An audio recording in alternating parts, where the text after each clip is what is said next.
How's everybody doing today? How's your week going? Let me tell you, I don't know about y'all, but this has been the longest week, right? We had 2 weeks where we just worked a few days. Some of you may have been off for a complete 2 weeks. And then we come back and now we gotta work a whole week with no days off. Like, how dare they? And I'm tired. I'm tired already. But it's been a good week. It's been a good week. It was a good Christmas. It was a good holiday. New Year's was very quiet. Christmas was great. So I'm just very, very chill, very ready for the new year. And that's what we're going to talk about. We're going to talk about New Year's resolutions and that sort of thing. Let's get into it, guys. So tell me, first I want to know is, what kind of like New Year's Eve person are you, right? Are you I'm gonna dress up, I'm gonna put on all the sparklies, I'm gonna go out and have a good time on the town? Are you somebody that's, hey, let's just build a bonfire, let's have the family, the kids, let's get some fireworks, and we're just gonna pop a few fireworks. We may or may not be in bed by midnight. Are you that kind of person? Or are you somebody that is just, I am just gonna be in bed, I'm gonna be asleep by midnight. I may not even wake up when fireworks go off. I'll see you in the morning. See you next year. I'll tell you what I am. That's me. I'm in the bed by probably 10 or 11. I could care less if I wake up with fireworks. If I do hear them and I wake up, I normally don't even go outside and look at them. I'm just like, I'll see you next year. Whatever, it's no big deal to me. I think I went out, I can remember one time going out, like getting dressed up and going out for New Year's. I just remember that one time. And it was a good time. We had a great time. It was in New Orleans. We had a wonderful time. But I was just never one that I really cared to dress up and do all of that. Been to a few bonfires. Of course, the kids and I would do our popping fireworks and things like that, but we still did them early. We were still in bed early. So I've just always been that person where I just wanted to get in the bed and chill out. I didn't want to even, there's so many people on the road, and of course there are other people that have been drinking, and I just don't ever want to have a part of that. But when I saw that I thought was so cool and so interesting, and I wish that was something that I had thought of when my kids were little. So they had a little baby, and so what they did was, instead of doing the whole midnight thing, they had what was called New Year Noon.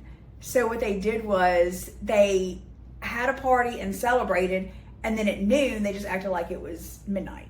So they did the whole celebration, the hats, the streamers, the horns, everything. And then at noon, they did it for the baby. They even had champagne for the adults. So it was pretty cute. It was pretty cute. And then the baby got to participate, and they made memories with their family. So I wish that was something that maybe I had thought of, but maybe with one day when I have grandkids, I can do that sort of thing.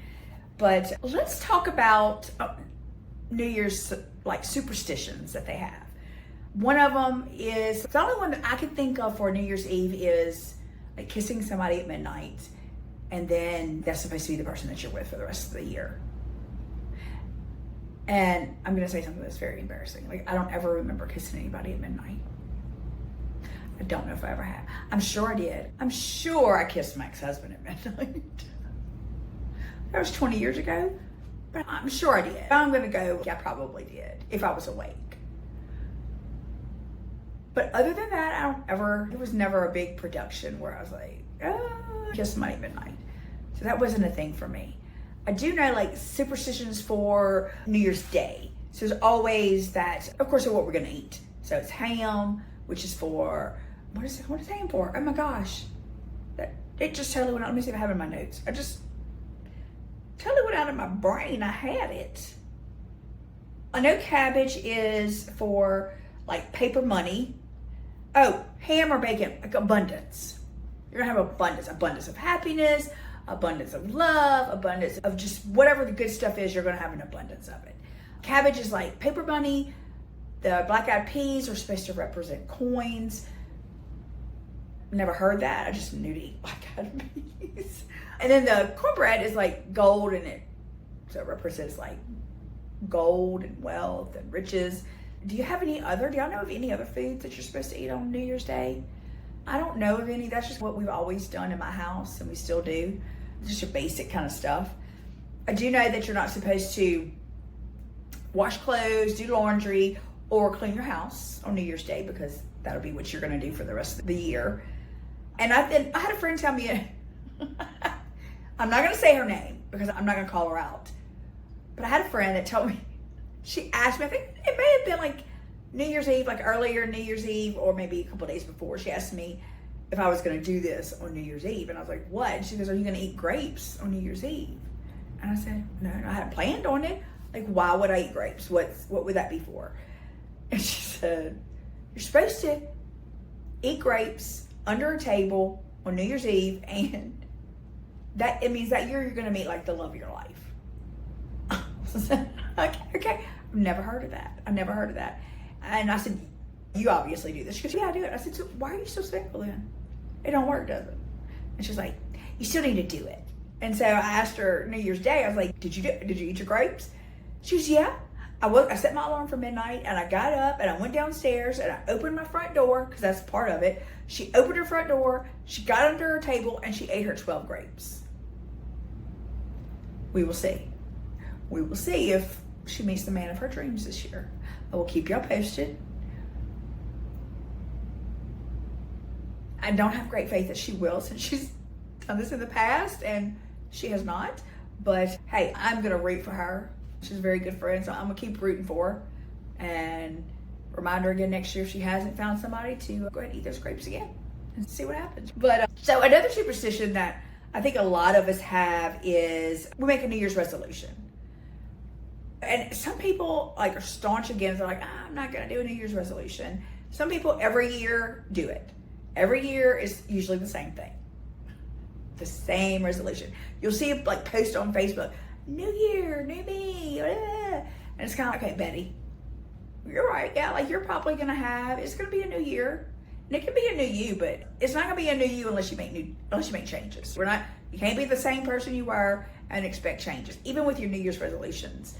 So I think I'm joking, but there is truth to that statement of you've got to make changes to make new things happen. Definition of crazy or psycho, I think, is doing the same thing over and over again and expecting the same results. So you just got to make changes if you want a different result. And I think that sometimes is what people are wanting when they do a New Year's resolution. They want a new outcome for the year because it's all new. It's a new year. It means a renew.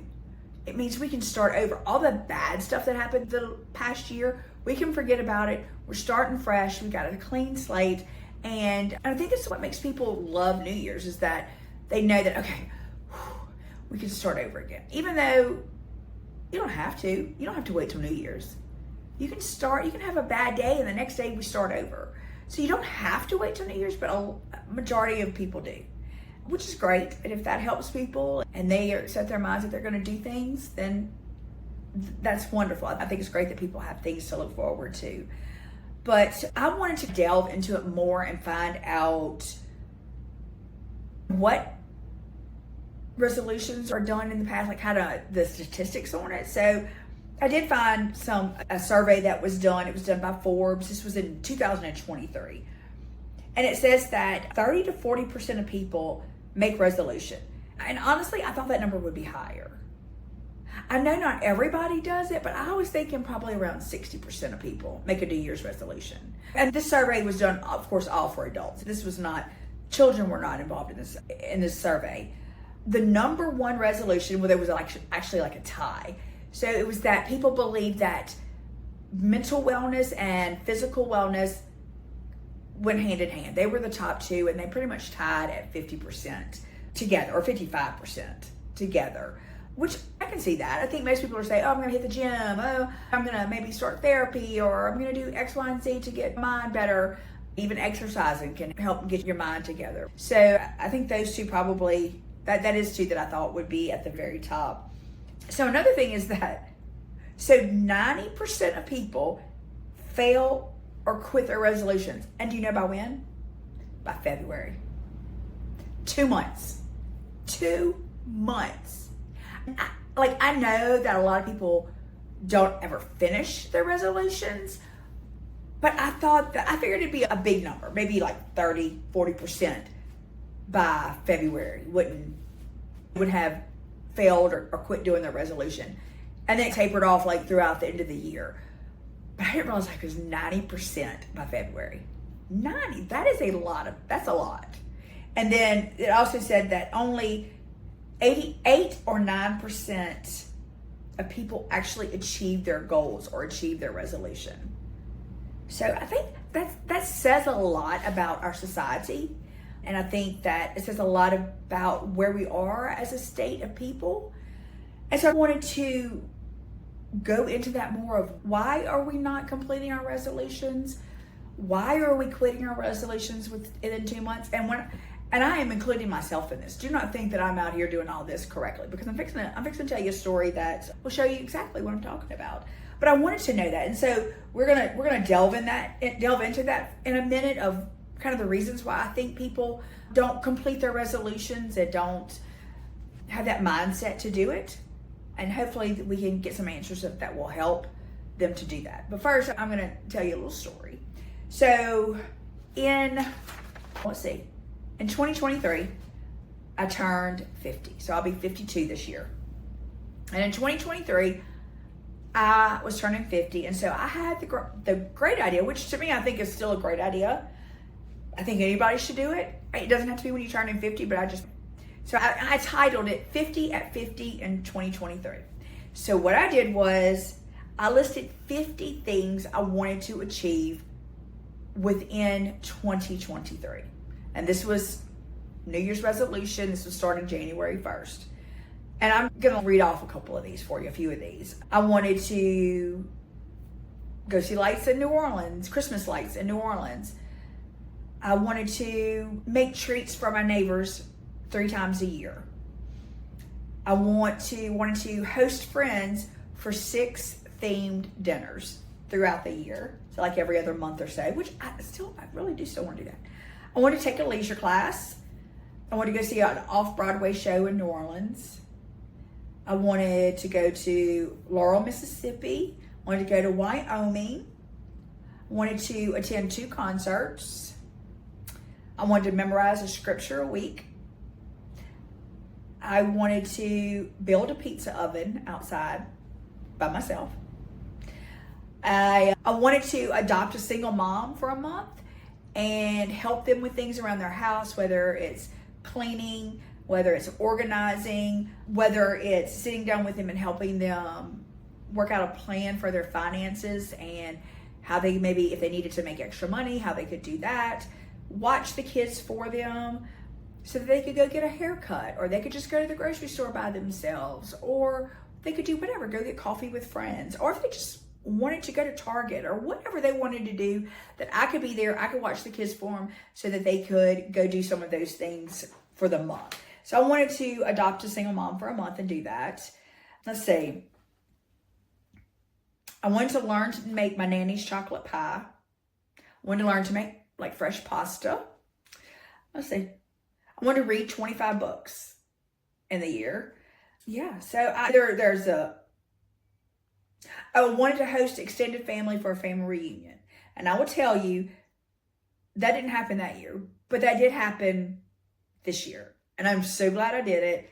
And it will be a yearly thing. So it was so much fun. There were like 30, 40 people here at my house, and it was so good to see my aunts and uncles. It was good to see my cousins' kids, and even some of my cousins who now have grandbabies. I was able to see those. And that's the younger generation coming up. And I can remember growing up, going to my grandmother's house on Sundays, and we would have Sunday lunch over there after church, and all of my cousins being there. And just to see that, and to see that now those cousins have kids that have kids, and it was just wonderful. It was wonderful to see everybody. And it was how many people asked me, please do this again next year. Please do this again next year. So it will be. Is it going to be a yearly thing? I'm really glad that I did get around to do that. But I'll tell you that out of the 50 things, and I'm just glancing over them like really quick, I did not. That's the only thing that I did. I didn't even do it that year, but 2 years later. None of these were on here. None of these, none out of 50. And I'm very sad about that. Like, I am very sad that I did not do that. So I'm going to go through what I thought I would do is that go through here, update this list, because there are some things that I don't want to do anymore.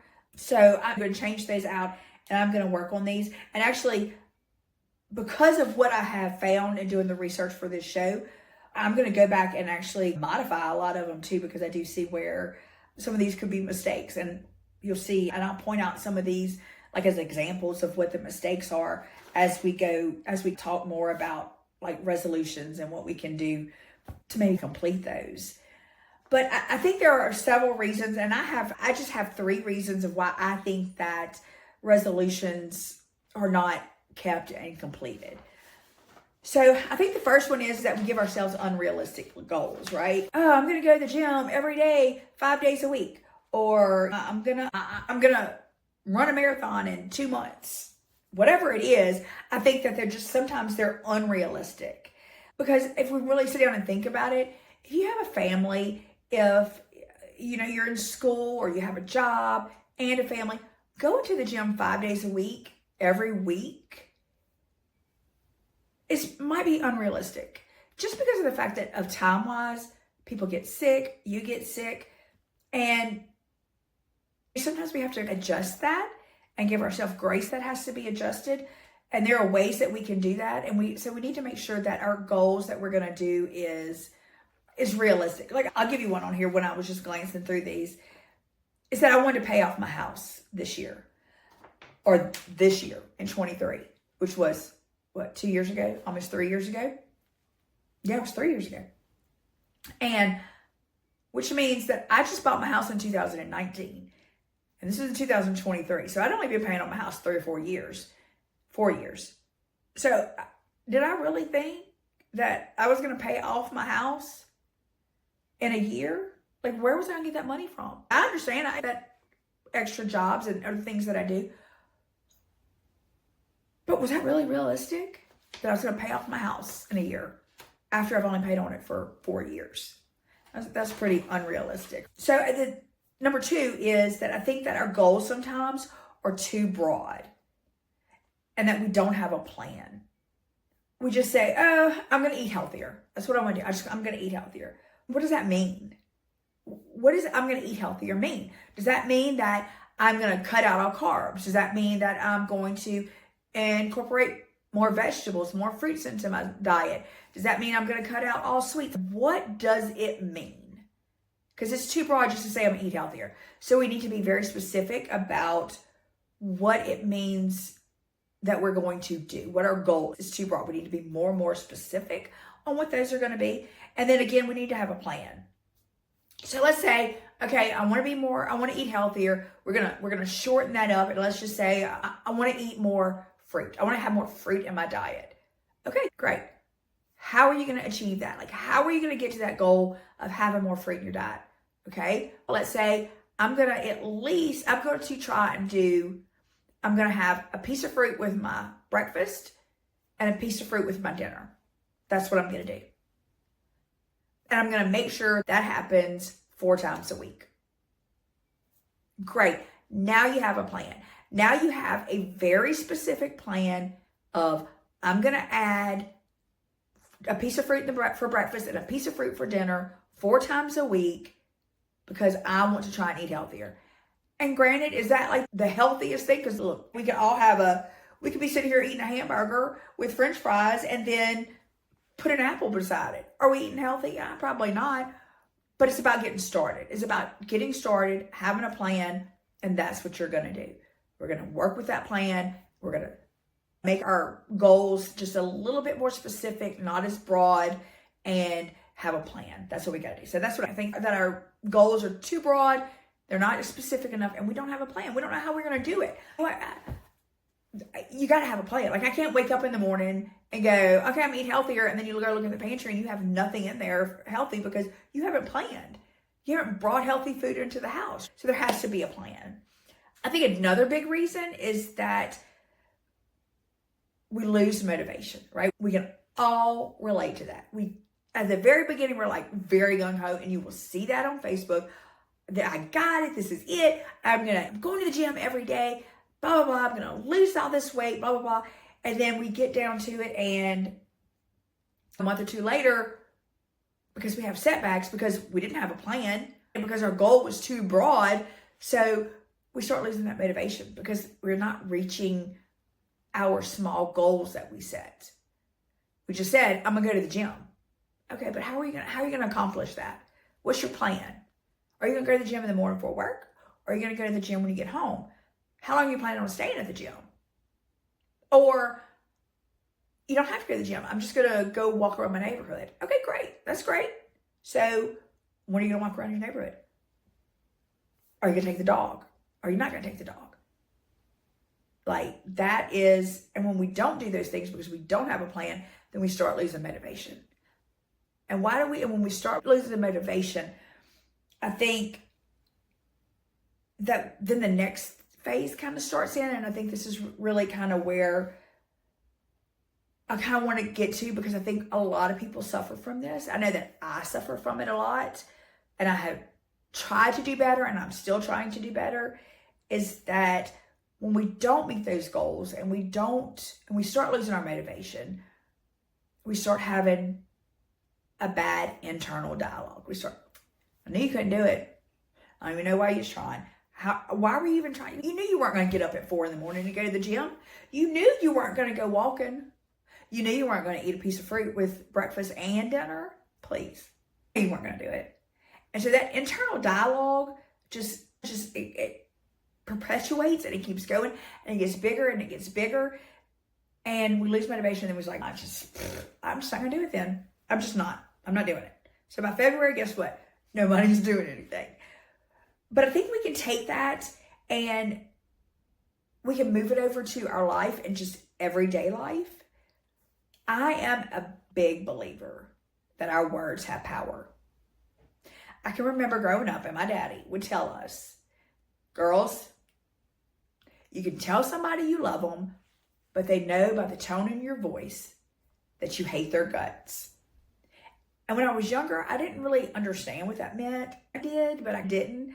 And as I've gotten older, I've realized like what he meant in that is that my words are powerful. How I say things, what I say is very powerful. And so when I hear people say, oh, I'm sick and I'm not going to be able to do this, and I'm not going to be able to do that. And I tell them, no, stop. I tell my friends this, I tell my kids this all the time. Stop it. Stop it. What you say is what is going to become fruition over your life. It may not be today, it may not be tomorrow, but later on it's going to become what it is. If you keep saying I can't, you're not.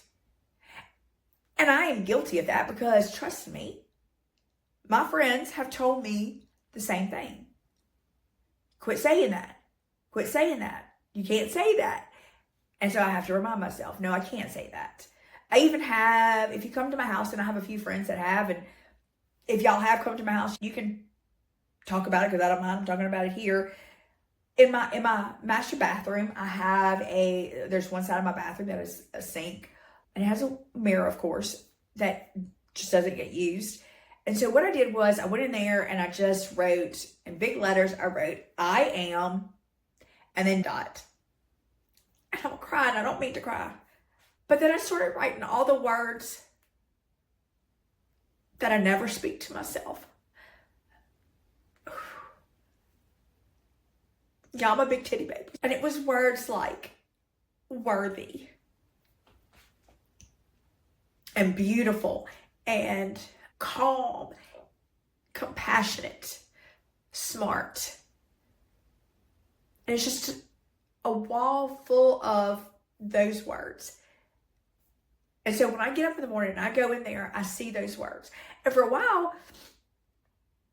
I didn't say those words out loud. So I would go in and I'd see them, and they would just be words on a wall, right? And so then I started walking in there and I would start saying them, some of them. Not even all of them, just some of them. And it was hard at first. It was hard because I would say it, and then in my head I was thinking, yeah, okay, whatever. I'm saying it, like in my head, I'm going, yeah, you don't believe that. You don't believe that. And I still struggle with it. I still struggle with it every single day. And I think a lot of people struggle with that internal dialogue we have with ourselves. If you don't want to write it on a mirror in a bathroom, you don't have to. But if you keep a journal or a notebook or just a small pad in your purse or even on your phone, just start a note that says, I am. And you just start writing those words down. Every time you think of a word, write it down. You know, I am crafty. I am beautiful. I'm smart. I am loyal. I am whatever you are. You just redeemed. You just keep writing that stuff down and you just keep growing that list.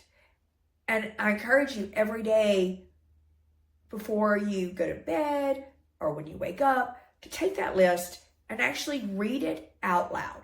Don't read it in your mind. Read it out loud. And it's going to feel weird at first. It's going to be really weird. But keep doing it.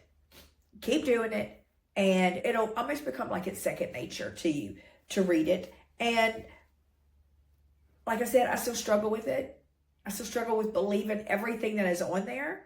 But I know with time, it will get better and it will get easier. But words do matter. And I'm going to prove it to you. And I'm going to tell you how. I want to show you and go over some things in the Bible where God talks about the power of words and how powerful they are. And when I haven't ever done this Bible study to go pull out like what words mean or what the Bible says about words.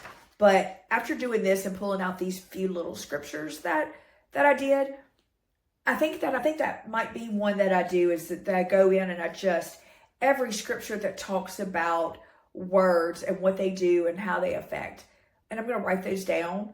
I think it would be a great Bible study because to be able to go back and just kind of quickly look at them and say, oh, okay, what do words say? And you just kind of read over it and go, okay, just remind yourself, hey, that's what words mean. I have to speak light, right? I have to speak good. I have to speak all of that.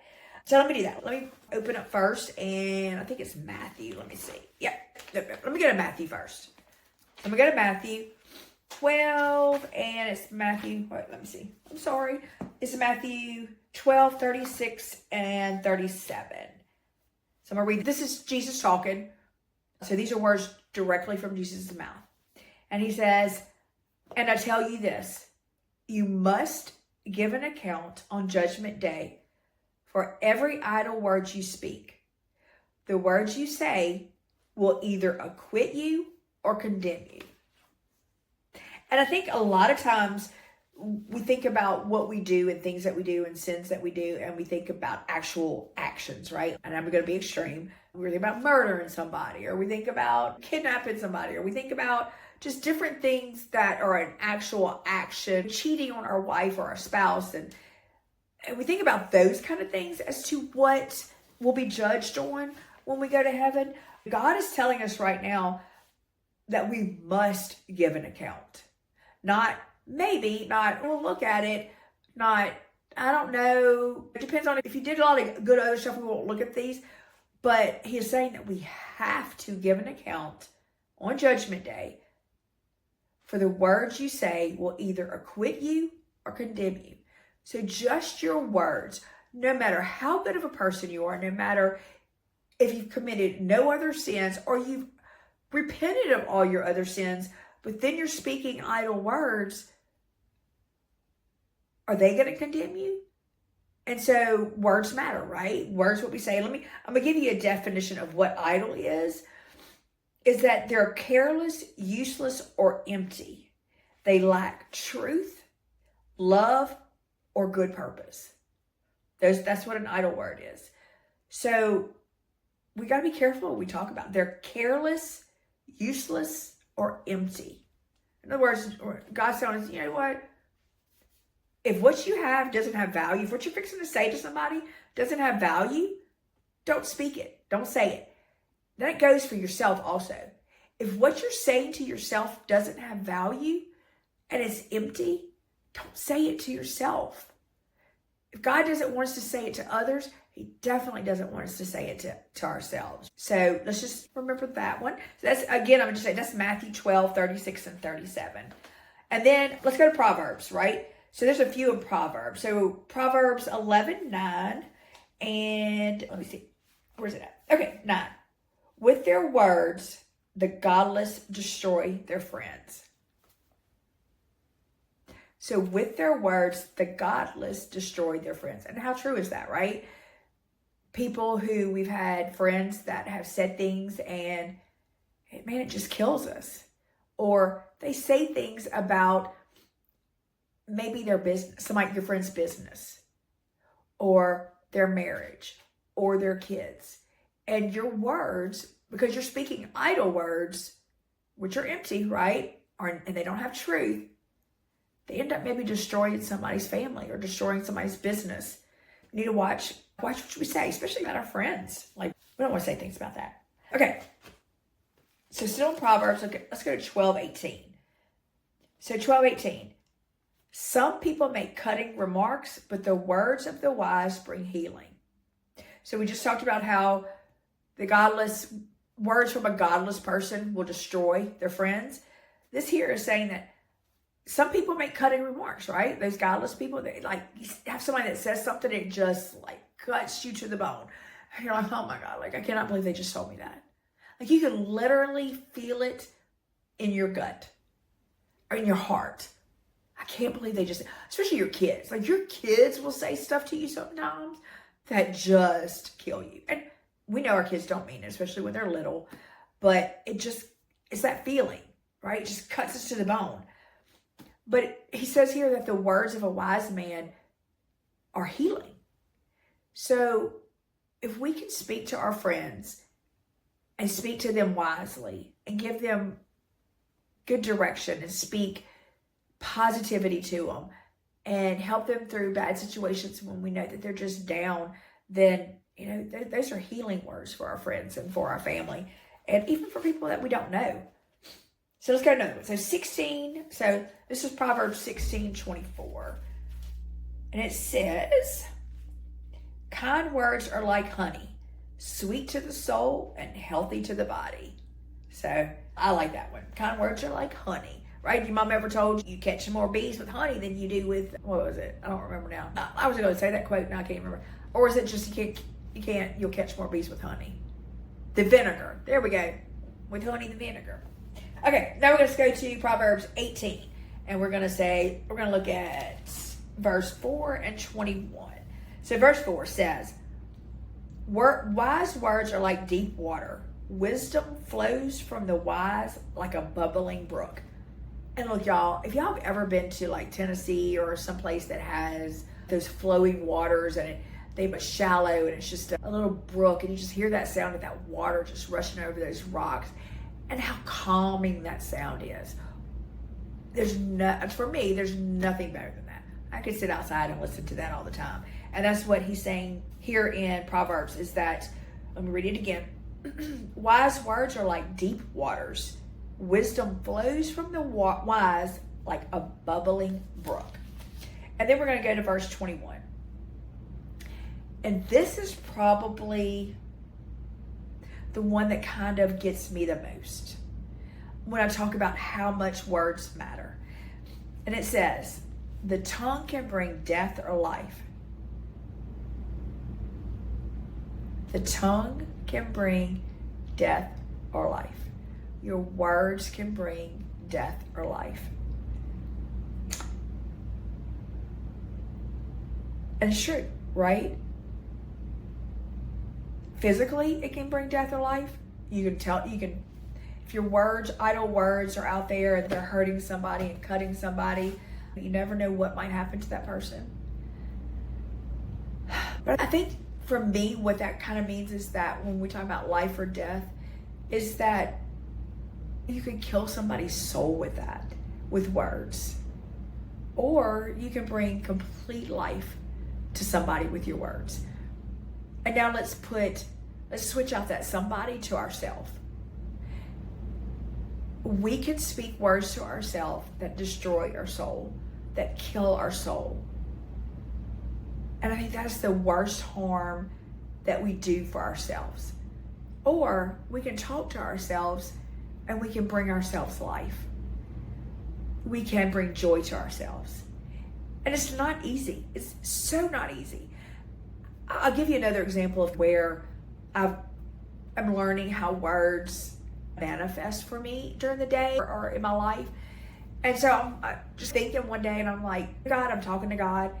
I'm like, God, look, I get up in the morning and I'm so energized.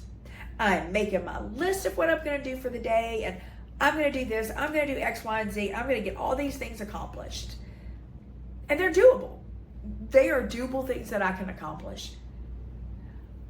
Then as the day goes on, by the end of the day, I get to the point where I'm just like, I don't want to do anything. I'm not motivated. I'm not motivated to anything. I'm like, God, why is that? Why do I start out with all the motivation in the world? My brain is working. I've got all these things going on. And then by the end of the day, I'm drained, zero motivation. What is up with that? I don't want to carry that. Lord, how can I carry that? And he said, it's the way that you talk to yourself. I was like, what? He said, in the morning, you've been asleep. So you wake up and you're fresh and new, right? So you're great. You're fresh, you're new. Things are just like the new year, right? Everything's going to be great. We've got all these plans. But then you start talking to yourself and you start telling yourself how you can't do something. And it may be little bitty things.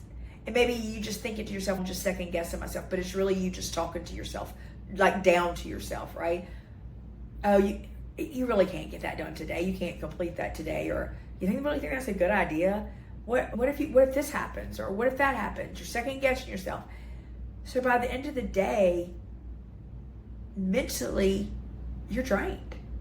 Mentally, you're drained because you spent all day talking down to yourself. So if you spend all day talking up to yourself and breathing life into yourself, you're going to carry that forward. And at the end of the day, you can look back and say, I was able to accomplish all this because I didn't bring myself down.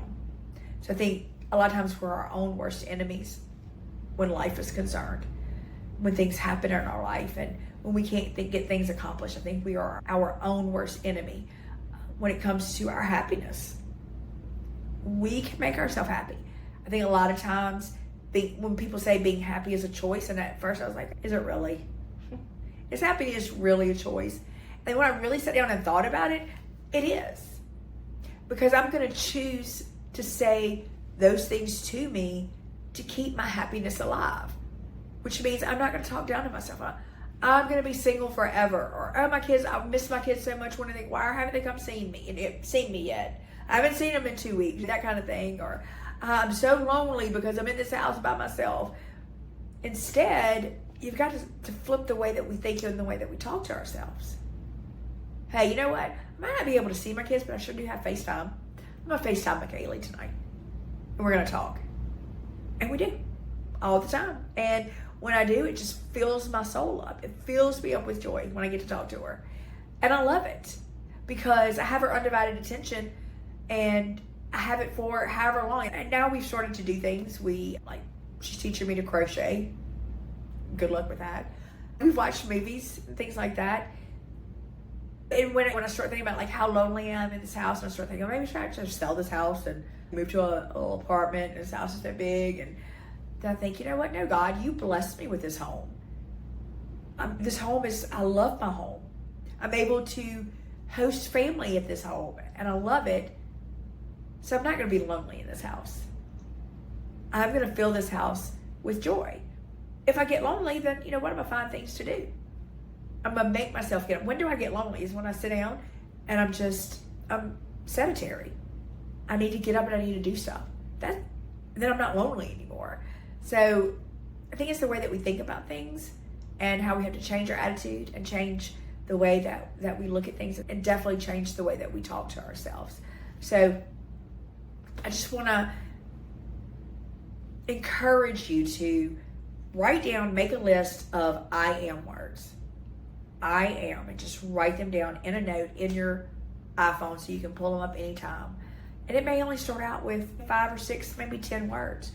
But you'll be sitting at work and a word will pop in your mind. Or maybe you're watching a commercial and a word will pop up. You're like, that's what I am. I'm energetic. I'm funny. I'm whatever. write them down and say them out loud. Speak them out loud, because the more you speak them, it's gonna go out into the world. God hears them. God says, yes, you are. And I'm gonna bless you even more in that area. I'm gonna keep blessing you. And once you start doing that, you're gonna see that those negative words just go down lower and lower. And so that's the whole goal, right? Is to be happy. And so I encourage you to do that. I encourage you to go in and do a Bible study with what God and what the Bible says about words and words that we speak, and what they do. What are the consequences of them? How can they help people? So I encourage you to do that also. But I want you to have a great week. I want you to, if you have any ideas of what you want me to talk about, leave them in the comments. Please share this for your friends or for anybody. You never know who's going to see this. You never know who's going to hear what I have to say.